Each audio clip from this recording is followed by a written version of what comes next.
기쁘다라는 말의 반대말이 무엇이겠습니까? 기쁘다라는 말의 반대말은 슬프다라고 말을 할 수 있습니다. 그런데 저는 기쁘다 말의 반대가 허전하다라고 느낀 적이 있습니다. 대학에서 공부를 할 때입니다. 수업을 마치고 도서관에서 공부를 합니다. 집중해서 공부가 너무 잘 돼요. 그래서 도서관이 문을 닫는 밤 10시까지 정말 공부가 잘 되었습니다. 그리고 교문을 나서면 마음에 만족함이 가득합니다. 그리고 그 만족함에게 주어지는 제 마음에 무엇이었느냐 하면 기쁘다는 겁니다. 너무 기쁩니다. 저는 그 기쁨을 어떤 때에 기뻐했을까 표현하지 못할 정도로 기뻤던 경험이 있습니다. 그런데 어떤 날은 그 반대일 때가 있어요. 도서관에 있기는 한데 공부가 되지 않습니다. 친구들과 농담하고 노는 것에 몰두합니다. 심지어 매점에 가서 뭐 라면을 사 먹는다든지 뭘 음식 사 먹는데 시간을 다 보내버려요. 그리고 밤 10시가 역시 되어서 교문을 나설 때 그때의 마음은 허전했습니다. 정말 허전했어요. 그것을 무엇을 다 잃어버린 것 같아요. 그것이 아마 제가 느끼기에는 기쁨의 반대 표현이 아니었을까, 그러한 생각을 해본 적이 있습니다. 그런데 이 세상의 재미는 전부 일순간입니다. 쾌락처럼 재미있다라는 것은 매우 일순간적이고, 그리고 기쁘다라는 것도 영원하지는 않습니다. 재미보다는 좀 더 시간이 오래 가지만 이 세상이 주는 내 마음의 만족함의 기쁨도 영원하지는 않습니다. 본문의 말씀 10절에 이러한 말씀이 있습니다. 그들이 별을 보고 매우 크게 기뻐하고 기뻐하더라. 여기에 매우라는 말의 의미는 충만하고 넘치는 상태입니다. 무한한 기쁨이라는 거예요. 기쁨이 넘치는 거예요. 기쁨이 충만한 거예요.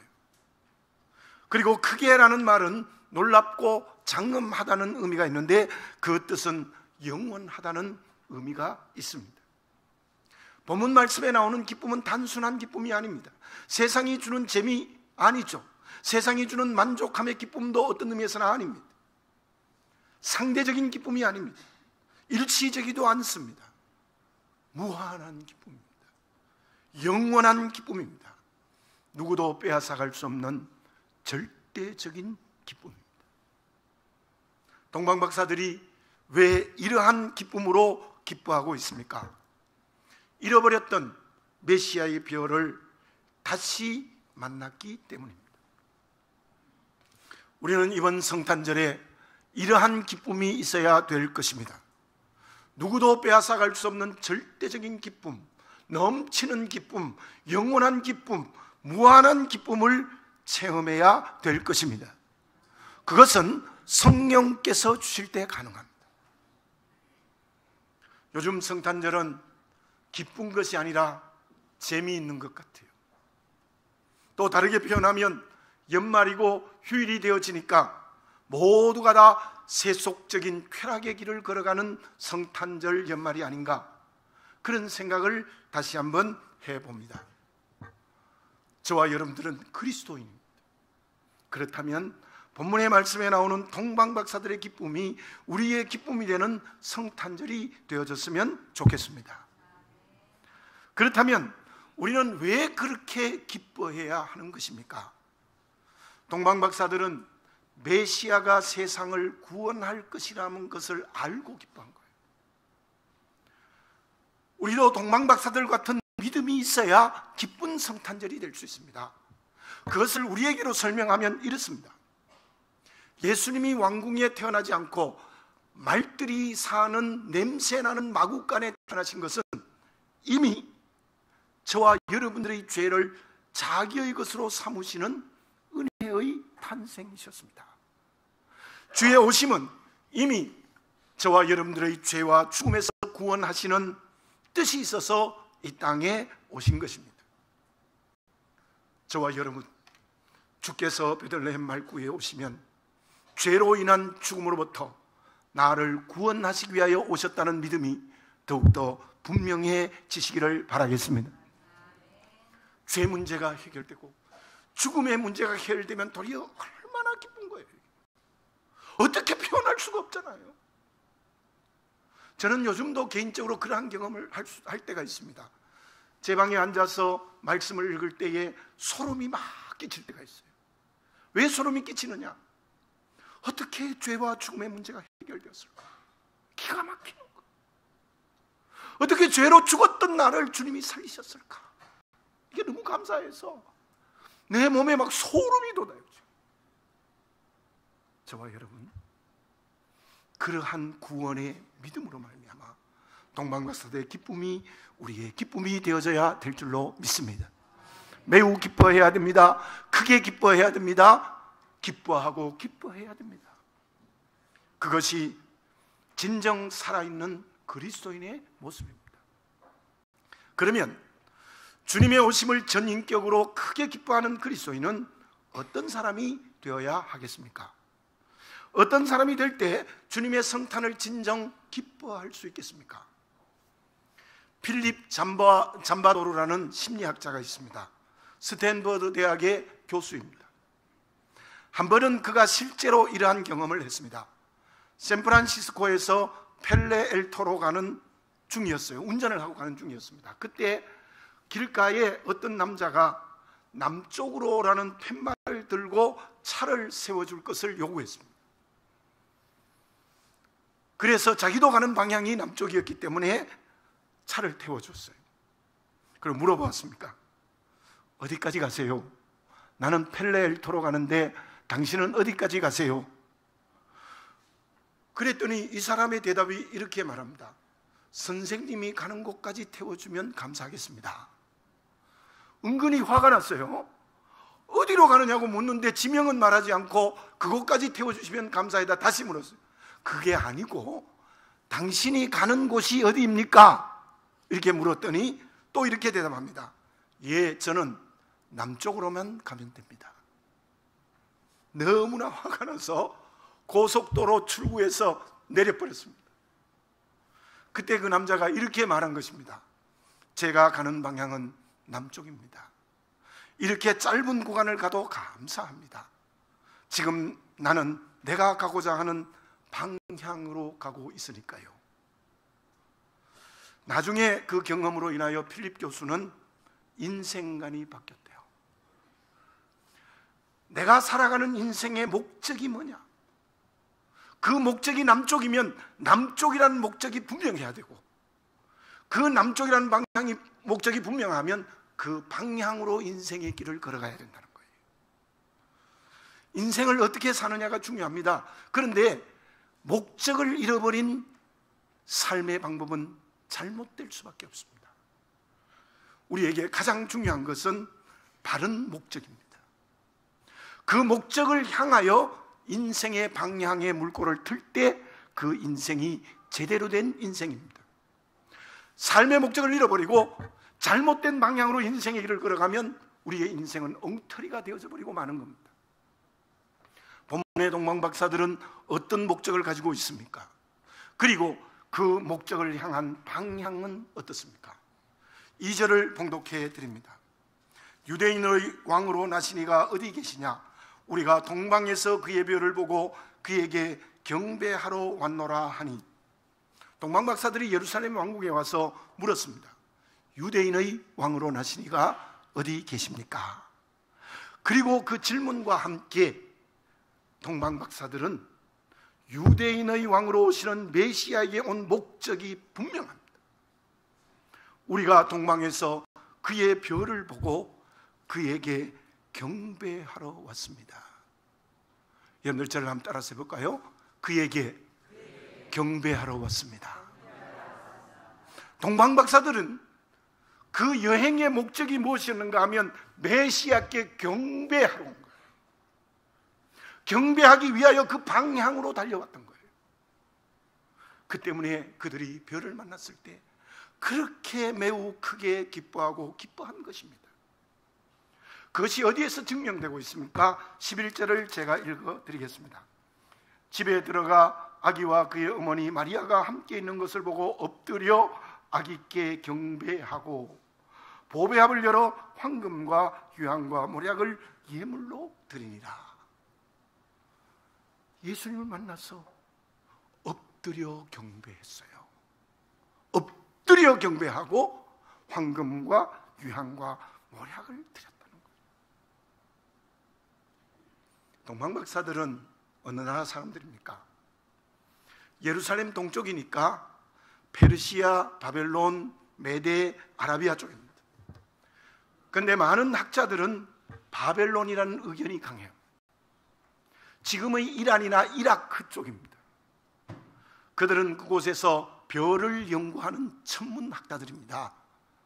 별의 움직임을 보고 세상의 징조를 연구하였다 해서 점성술가라 그렇게 얘기하기도 합니다. 메시아의 별을 보고 세상을 구원할 주님을 찾아 떠났습니다.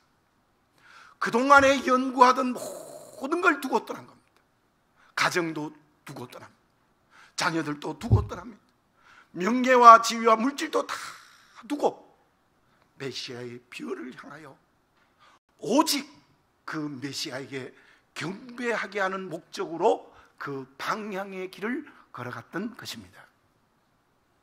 이번 성탄절이 어떻게 하면 매우 크게 기뻐하는 성탄절이 될 수 있겠습니까? 저와 여러분들 예수님께 경배하는 분명한 인생의 목적이 있을 때 기뻐할 수 있습니다. 또 그 예수님을 경배하는 목적을 향한 방향의 인생길이 될 때 매우 크게 기뻐하는 그리스도인이 될 수 있다는 것입니다. 그렇다면 주님께 경배하고 그 방향으로 인생의 길을 걸어가는 것이 구체적으로 무엇입니까? 그것이 박사들이 주님께 드린 예물에서 알 수 있습니다. 황금과 유향과 몰약을 드렸다. 그것은 그 시대에 최고로 값지고 가치는 것이었어요. 가장 귀한 것을 준비해 와서는 주님께 경배할 때 그 황금과 유향과 몰약을 드렸다는 거예요. 저와 여러분, 주님을 경배하는 목적으로 인생의 길을 걸어가는 게 무엇입니까? 주님을 경배하는 방향을 향하여 인생길을 살아간다는 게 무엇입니까? 그것은 내게 있는 황금과 유향과 몰약을 주께 드려야 돼요. 그 말을 다르게 표현하면 내 전부가 주께 드려져요. 단순히 교회에서 헌금하는 것을 말하는 것이 아니라 내 삶 전부가 주께 드려져요. 예수님께는 하나 드리고 내 멋대로 사는 건 9가지로 살아요. 쾌락의 길을 걸어가는 데는 돈을 사용하고 하나님의 나라를 이루는 데는 전혀 물질 사용하지 않아요. 그것은 주님을 경배하는 그리스도인이 아닙니다. 주님을 경배하는 방향으로 살아가는 그리스도인이 아닙니다. 황금과 유향과 몰약을 주께 드리는 경배하는 그리스도인이 아닙니다. 그런데 그 경배에는 3가지 의미가 3가지 선물 속에 있습니다. 첫째로는 황금입니다. 황금은 그 당시 왕에게 드리는 예물이에요. 또한 금 자체가 왕을 상징해요. 요즘 우리 출토되는 것이 신라의 왕들이 썼던 금관 이런 게 출토되잖아요. 금으로. 그거는 이스라엘 또 중동만이 아니라 세계 전부가 금은 왕을 표시했던 거예요. 박사들이 주님께 황금을 드렸다는 것은 예수님을 왕으로 경배한 것입니다. 저와 여러분, 우리가 주님을 경배할 때 주님이 나의 왕입니다. 주님은 나의 주인입니다. 그것이 분명한 사람이 예수님을 경배하는 사람이에요. 주님도 주인, 물질도 주인, 권력도 주인, 나도 주인 아니라는 거예요. 주님을 경배하는 그리스도인의 삶의 목적은, 또 그 방향으로 간다는 것은 오직 예수님만이 주인 되시고 예수님만이 왕이 되셔서 그분에게 절대 순종하며 살아가는 것이 예수님을 경배하고 경배하는 방향으로 가는 사람입니다. 다른 것을 왕으로 삼거나 주인으로 삼지 않아야 합니다. 두 번째로 유향임. 유향은 그 당시에 제사를 드릴 때 분향하는 것입니다. 우리가 지금 수요일에 성막 공부를 하고 있는데요, 분향단에 무엇을 피웁니까? 유향을 피우는 거예요. 그건 제사장만 하는 겁니다. 유향을 드렸다는 것은 예수님이 제사장이 되셔서 우리를 구원하셨다는 겁니다. 제가 앞에서 말씀드린 것처럼 예수님께서는 화목제물, 속죄제물, 소제물, 속건제물, 다 그 제물이 되셔서 십자가에 죽으신 거예요. 제사장의 일을 완성하셨습니다. 그 은혜로 우리가 죄와 죽음에서 자유롭게 되어졌습니다. 구원받았습니다. 다른 중보자는 없습니다. 예수님만이 나를 죄와 죽음에서 구원하셨고 자녀된 나의 삶의 걸음에서 깊은 수렁에 빠진 나를 구원해 주시는 분이 주님이라는 구원의 주를 확실히 믿고 살아가는 것이 예수님이 나의 경배의 대상이 되는 거예요. 셋째는 모략입니다. 모략은 시체를 썩지 않게 하는 겁니다. 방부제입니다. 주님께 모략을 드렸다는 것은 예수님께서 죽음을 이기시고 3일 만에 부활하실 것을 예표하고 있습니다. 저와 여러분, 예수님이 죽음으로 끝난 것이 아니라 죽고 3일 만에 부활하셨다는 부활의 주를 믿는 역사가 일어나시기를 바라겠습니다. 뿐만 아니라 나도 주님처럼 죽음에서 부활한다는 부활의 후사가 되었다는 믿음도 우리에게 있어야 돼요. 그럴 때에 주님을 경배하는 그리스도인입니다. 아브라함은 우리의 믿음의 조상입니다. 그때 역사적 예수님이 오시지 않을 때입니다마는 아브라함이 어떤 사람입니까? 오직 하나님을 경배했습니다. 그 방향으로 갔습니다. 아브라함은 하나님이 왕이셨습니다. 오직 하나님만이 주인이었습니다. 그래서 이삭을 바치라니 이삭까지 바쳤던 것입니다. 실로 아브라함에게는 왕으로서의 주님, 구원의 주님, 부활의 주님을 믿은 표상이에요. 아브라함에게 하나님은 왕이셨습니다. 구원의 역사를 경험했습니다. 그 경험은 그의 아들이 죽음의 자리에서 다시 살아나게 하신 하나님의 은혜입니다. 그런데 오늘 본문의 말씀에 나온 헤롯 왕을 한번 보십시오. 왜 헤롯은 주님을 경배하지 못했습니까? 도리어 주님을 죽이려고 했습니까? 3절에서 8절의 내용이 무엇입니까?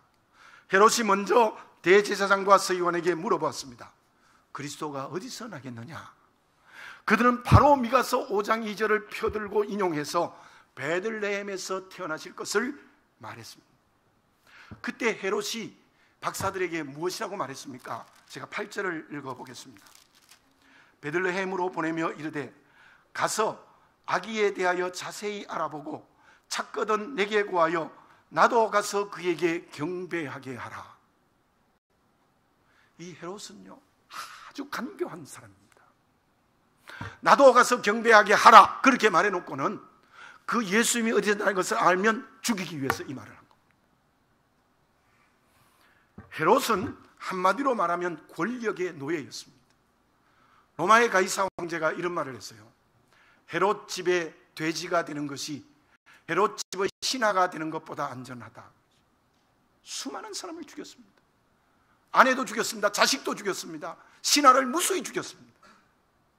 정말 피바람을 일으키는 사람이었어요. 그 이유가 무엇이냐? 권력을 유지하기 위해서. 오늘 또 그러한 사람들이 이 세계 곳에 있지 않습니까? 그래서 예수님도 메시아 왕이면 안 된다. 죽여버려야 되겠다는 거예요.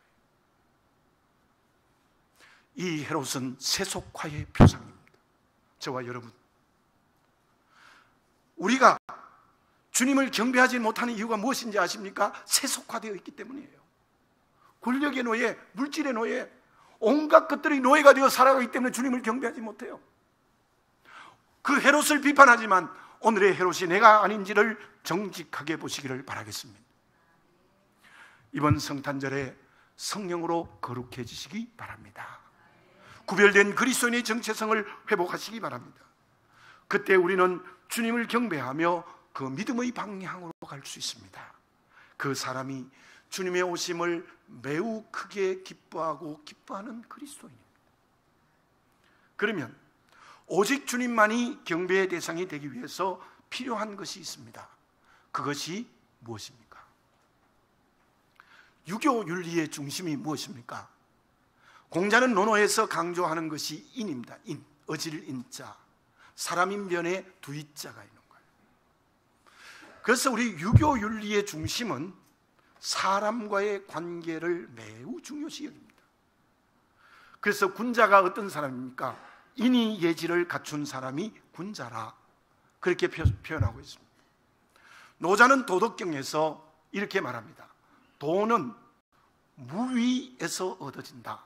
그 무슨 말인가 하면, 도를 통한다는 것은 자기를 버릴 때, 자기를 넘어설 때 주어진다는 거예요. 세상의 철학이나 사상이나 이데올로기나 윤리에 다 그 중심 사상이 있습니다. 제가 말한 인이 될 수도 있고, 또한 무위가 될 수도 있고, 또 어떤 경우에는 공산주의는 유토피아도 될 수 있어요. 공산주의가요, 그 경제 공산주의의 목표가 무엇이냐면 능력에 따라 일하고 필요에 따라 받는 사회, 유토피아입니다. 유토피아. 천국입니다.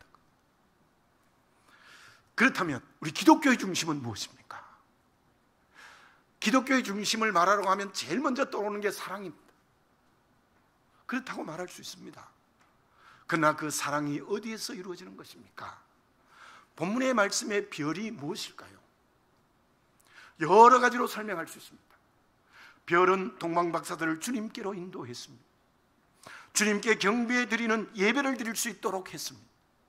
황금과 유황과 모략을 드릴 수 있게 하는 역할도 별이 했습니다. 그리고 별은 하늘에 높이 떠 있습니다. 이 세상에 있는 게 아닙니다. 높이 떠 있습니다. 그 별을 여러 가지로 학자들이 해석합니다만은 저는 오늘 이렇게 여러분들에게 말씀드리고 싶습니다. 별은 하나님의 말씀입니다. 별은 하나님의 말씀이라고 해석할 수 있습니다. 우리를 구원으로 인도하시는 것 말씀이신 예수님이십니다. 우리를 날마다 새롭게 하는 것 역시 말씀입니다. 우리를 예배드리게 하는 역할도 역시 말씀이 하는 일입니다. 기독교의 중심은 말씀입니다. 말씀입니다. 오직 주님께 경배하는 사람은 누구입니까? 매우 크게 기뻐하는 사람은 누구입니까? 전 인격이 하나님의 말씀에 순종하는 사람들입니다. 말씀이 삶이 되는 사람이에요. 말씀이 삶이 되는 사람이에요. 그 사람이 오늘의 동방박사들입니다. 본문의 말씀에 나오는 대제사장과 서기관은 누구입니까? 그 당시의 대제사장과 서기관은 왕과 야합하여 가장 큰 권력과 물질을 소유하고 있었습니다. 높은 지위의 사람들이었습니다. 지금 우리나라로 말하면 정교가 분리되지 않는 이스라엘하고 다르지만 장관 그쯤 되는 사람들, 아마 그보다 더 물질도 몰라요. 근데 이들이요, 자칭 스스로 하나님을 잘 믿어요. 율법에 정통해요. 그래서 헤롯 왕이 물었죠. 4절에 보면 그리스도가 어디서 나겠느냐 물었더니 5절과 6절에서 그들이 무엇이라고 대답합니까? 미가서 5장 2절을 딱 인용해가지고 베들레헴에서 나실 것입니다. 기가 막힙니다. 이 대제사장과 서기관들은 구약의 율법의 말씀을 줄줄줄 외우는 거예요. 다 외워요. 그러니까 어디서 나겠느냐, 미가서 5장 2장 딱 인용해가 베들레헴에 난다. 말씀을 줄줄줄 외워요. 죄송합니다. 일주일에 2번씩 금식기도 하고요. 하루에 3번씩 간절히 기도하는 사람들이에요. 그런데 그들이 말씀에 붙들려 있습니까? 말씀이 인격과 삶이 되어 있습니까? 아닙니다. 말씀을 줄줄 외우지만 그건 단순히 자기들의 지식이었고 알면서도 주님을 경배하지 않았습니다. 도리어 그들이 주님을 십자가에 못 박아 죽이는데 앞장을 섰던 사람이 이 사람들입니다. 어떤 사람이 이런 말을 합니다. 형식에 매인 종교인이 되면 그 사람은 주님을 십자가에 못 박는다. 여러분들, 우리는 종교인이 되면 안 됩니다. 저는 종교란 말을 정말 싫어합니다. 신앙인이 되어야 됩니다. 종교인은 껍데기만 가지고 있어요. 기독교의 문화만 붙들고 있어요. 그리고는 구원의 기쁨, 말씀에 순종하지 않습니다. 정말 우리는 말씀에 순종하는, 아멘, 예, 말씀이면 아멘, 그렇게 아멘 할 수 있는 말씀에 절대 순종하는 신앙인이 되어지시기를 바라겠습니다. 그 사람이 주님만 경배하는 그리스도인이 될 수 있습니다. 자, 우리가 요셉과 마리아를 한번 생각해 봅시다. 여러분 한번 생각해 보세요. 요셉이 얼마나 황당했겠습니까? 진짜 황당했겠죠? 참 순결한 처녀 마리아와 약혼했어요. 그런데 아이를 가졌대요. 기가 막히지 않습니까?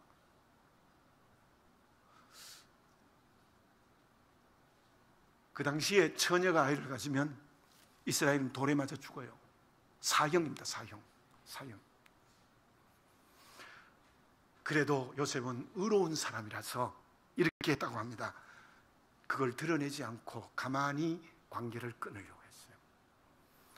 그때 20절에 보면 주의 사자가 요셉에게 임재하여 이렇게 말합니다. 내 아내 마리아에게 잉태된 것은 성령으로 잉태됐다. 요셉이 어떻게 했어요? 그 말씀에 순종했습니다. 여러분들 참으로 죄송합니다만은 제가 요셉이었으면 순종 못했을 것 같아요. 여러분들 순종할 수 있겠습니까? 아무리 성령으로 잉태됐다고 이게 말이 되는 겁니까? 요셉은 그럼에도 불구하고 그 말씀에 순종했습니다. 마리아는 더 그렇습니다. 이게 기가 막히지 않겠습니까? 내가 사내를 알지 못하는데, 남자를 알지 못하는데 어떻게 내가 아이를 가질 수 있겠습니까? 그때 천사가 이렇게 말하고 그 말에 대한 응답이 1장 37절과 38절에 있습니다. 제가 읽어보겠습니다. 대저 하나님은 능하지 못하심이 없느니라. 마리아가 이르되 주의 여종이오니 말씀대로 내게 이루어지이다 하매 천사가 떠나가니라. 여러분들 저를 따라서 해볼까요? 말씀대로 내게 이루어지이다. 아멘입니다. 아멘. 이거 기가 막히는 신앙이에요. 요셉과 마리아를 보십시오. 얼마나 황당하고 기가 막히는 일이었죠. 그럼에도 불구하고 말씀이기에 그대로 순종한 겁니다. 거기에 예수님이 탄생하는 역사가 일어났어요. 천하 만민을 구원하는 역사를 일으키는 주의 그릇이 되어졌다. 누가 하나님을 경배하는 믿음의 그릇입니까? 누가 진정 주의 오심을 매우 크게 기뻐하고 기뻐하는 사람입니까? 그 사람은 주의 말씀이 무엇이든지 순종하고 행동하는 사람들입니다. 말씀에 순종하면 고난이 올 수도 있습니다. 손해를 볼 수도 있습니다. 심지어 죽을 수도 있습니다. 그럼에도 불구하고 하나님의 말씀을 전인격으로 순종하고 실천하는 것입니다. 그 사람이 하나님을, 주님을 경배하는 사람, 그 사람이 이 성탄절을 크게 기뻐하는 사람이 될 수 있어요. 믿음의 조상 아브라함은 자식이 죽어도 말씀에 순종했지 않습니까? 다니엘은 사자굴의 죽음이 있어도 말씀에 순종하여 우상에게 절하지 않았습니다. 바울은 감옥에 있어도 말씀에 순종하여 복음을 증거했습니다. 일제시대 때 우리의 믿음의 선배들은 말씀에 순종하여 천황에게 숭배하지 않고 감옥에 갇히기도 하고 죽기도 했습니다.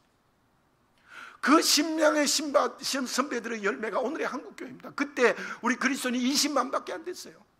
지금은 1000만이래요. 어떻게 이런 일이 벌어졌겠습니까? 말씀에 순종한 우리의 신앙의 선진들 때문이에요. 하와는 말씀에 불순종하여 선악과를 따먹었습니다. 바벨탑을 지은 사람들은 말씀에 불순종한 교만이었습니다. 가룟 유다는 말씀에 불순종하여 주님을 은삼십에 팔아버렸습니다. 대만은 말씀에 불순종하여 세속으로 가버렸습니다. 그들의 결과는 어떠했습니까? 말씀에 순종한 사람들 통하여 하나님의 나라가 이루어졌습니다. 구원의 역사가 이루어졌습니다. 생명의 역사가 일어났습니다. 그러나 말씀에 불순종한 사람들 때문에 수많은 사람들이 죄인이 되거나 수많은 사람들이 고통을 당하는 결과가 주어졌던 것이에요. 하나님의 말씀에 온전히 순종하시기 바랍니다. 그 사람이 하나님을 경배하는 믿음의 사람입니다. 그 사람이 진정 이번 성탄절에 그 누구도 빼앗아갈 수 없는 절대적인 기쁨을 누리는 그리스도인이 될 수 있습니다. 결과는 어떠합니까? 12절을 봉독해 드립니다. 그들은 꿈에 헤로데게로 돌아가지 말라 지시함을 받아 다른 길로 고국에 돌아가니라. 이 말씀 저를 따라서 해볼까요? 다른 길로 고국에 돌아가니라. 아멘. 성령께서 동방박사들을 왔던 길로 아니라 다른 길로 고국으로 돌아가게 했습니다. 왜 그랬을까요? 왔던 길은 엄청난 화를 자초했어요. 결국 헤롯 왕 때문에 베들레헴 지경에 있는 2살 아래의 유아들이 학살됩니다. 그것은 동방박사들이 별을 보지 않고 왕궁을 보고 들어갔기 때문이었어요. 그래서 성령께서 다른 길의 은혜를 주었던 거예요. 여러분, 정말 우리도 동방박사들처럼 주님을 경배하고 말씀에 순종하는, 정말 크게 매우 기뻐하고 기뻐하면, 그 은혜를 받으면 하나님이 오늘 이 시간 우리에게 다른 길의 은혜를 성령께서 주실 줄로 믿습니다. 그 다른 길의 은혜를 성령으로 체험하시기 바라겠습니다. 영적인 가난에서 우리의 영을 부자되게 해주시는 다른 길을 주실 것입니다. 깊은 병에도 치유할 수 있는 다른 길의 은혜를 주실 것입니다. 물질적인 가난에서 새로운 길을 열어주실 것입니다. 관계의 위기에서 화해의 길을 열어주십니다. 이번 성탄절에 정말 기뻐하고 기뻐하여 성령께서 주시는 다른 길의 은혜를 체험하시기 바랍니다.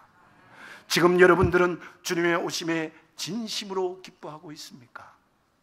동방박사들의 기쁨이 저와 여러분들의 기쁨이 되어졌으면 좋겠습니다. 기도드리겠습니다. 거룩하신 아버지 하나님, 해마다 성탄절을 맞이합니다. 저희들 자신을 정직하게 보게 해 주시옵소서. 내가 오늘의 헤롯이 아닙니까? 내가 오늘의 가룟 유다가 아닙니까? 정직하게 보게 하여 주시옵시고, 믿음의 조상 아브라함을 닮아가고 우리의 믿음의 선진들을 따라갈 수 있는 저희들 되게 해 주시옵소서. 주님을 경배하는 목적이 인생의 목적이 되고 그 방향으로 인생길을 걸어가게 하시되, 그것은 어떤 말씀이라도 손해가 나고 또한 어려움이 있고 공궁에 빠지고 심지어 죽음이 온다 할 때도 말씀에 아멘 할렐루야 순종할 수 있는 저희들이 되게 하여 주시옵소서. 그리하여 이번 성탄절이 크게 매우 기뻐하고 기뻐하는 성탄절이 되게 하옵소서. 그러므로 주시는 다른 길의 은혜를 성령으로 체험케 하여 주시옵소서. 예수님의 이름으로 기도드립니다.